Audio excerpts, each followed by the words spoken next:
Guys, gagawa tayo ng cake today at saka ito yung gagawin natin, avocado cake. So first, meron na tayo dito sifted flour na 2 cups plus 1 cup na sugar, 1 cup na milk, liquid milk, and 3/4 cup na oil plus isang avocado or dalawa, it's okay. Then 2 eggs, meron tayo ditong baking soda, at meron tayong vanilla. Plus yung ating baking powder. Then, salt. Yung mud salt. Plus ito yung gamit natin ngayon na cake flour. So ngayon guys, nalagyan natin dito yung ating sugar dito sa ating blender. I-blender natin siya para and lagay natin dito yung milk plus yung oil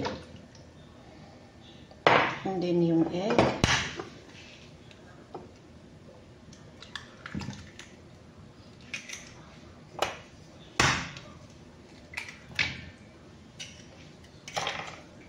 plus yung ating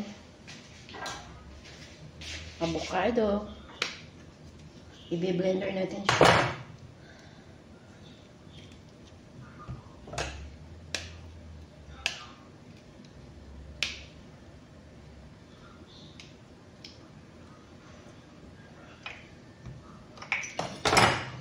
So, tanggalin lang natin siya dito.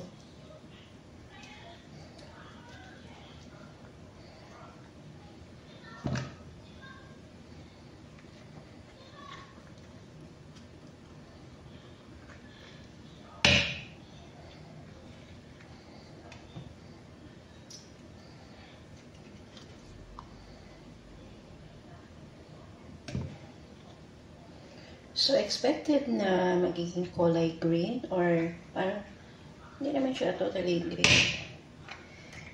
So, natin ito sayangin. Sayang din naman ito.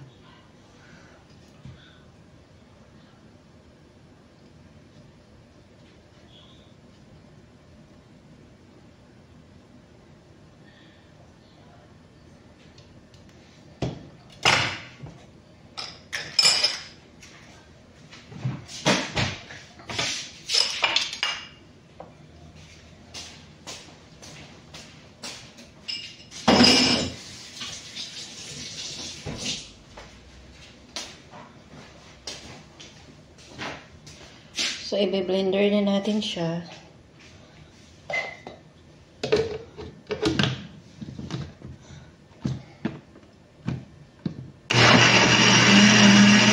So, ayan guys, blender na siya. So, ganito po yung texture na gusto natin ma-achieve.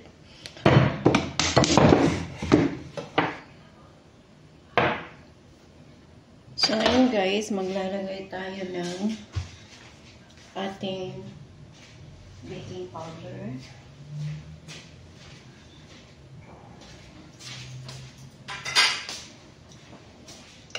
Dito sa ating flour, 1 teaspoon na baking powder.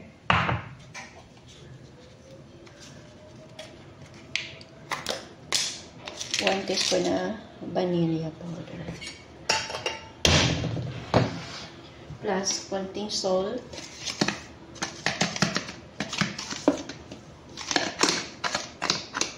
Then,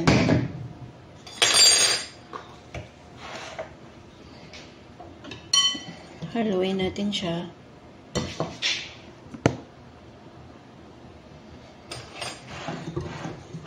So, ngayon guys, dahan-dahan natin siyang ilalagay dito yung ating liquid na binlender kanina. Ayan.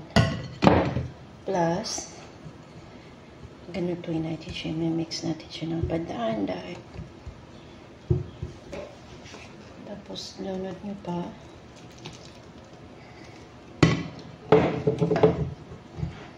Ito lahat na natin.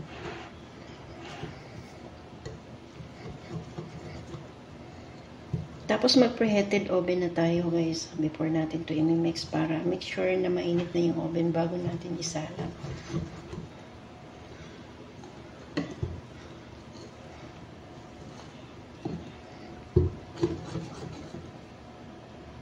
So ayan, continuous natin siya i-mix by hand yung ating mixture. So, ganun na po yun siya, ganyan. Ayan. Tapos, guys, lagyan natin siya ng baking soda para siya malasa. Mga half teaspoon lang naman. Pag gumagawa ko ng cake, lagi yung baking soda ang nasa huli.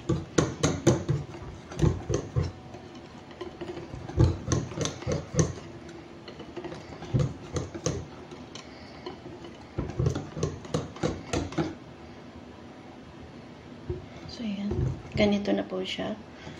So, ngayon, ipe-prepare natin yung ating lalagyan na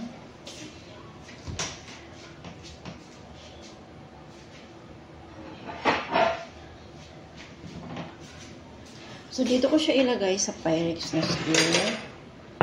So, papahiran ko lang siya ng oil or butter sa kanyang loob.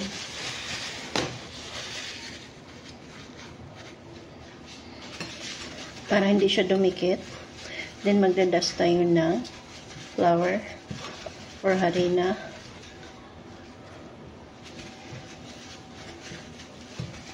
So, okay.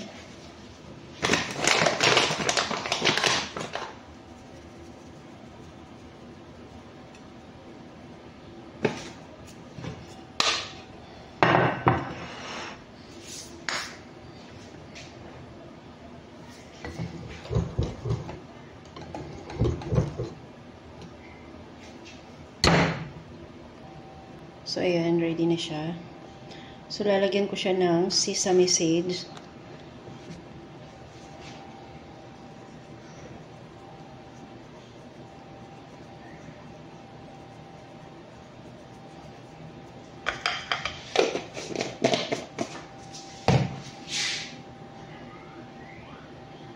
So, ayan na yung ating mixture. So, ready na yung oven natin. Mainit na siya.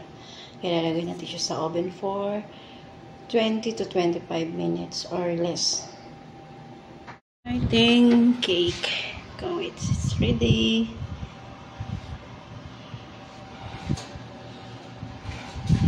Sobrang mainit.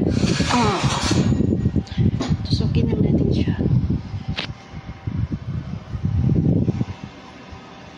So, malambot pa sa gitna. So, hindi ko siya ready.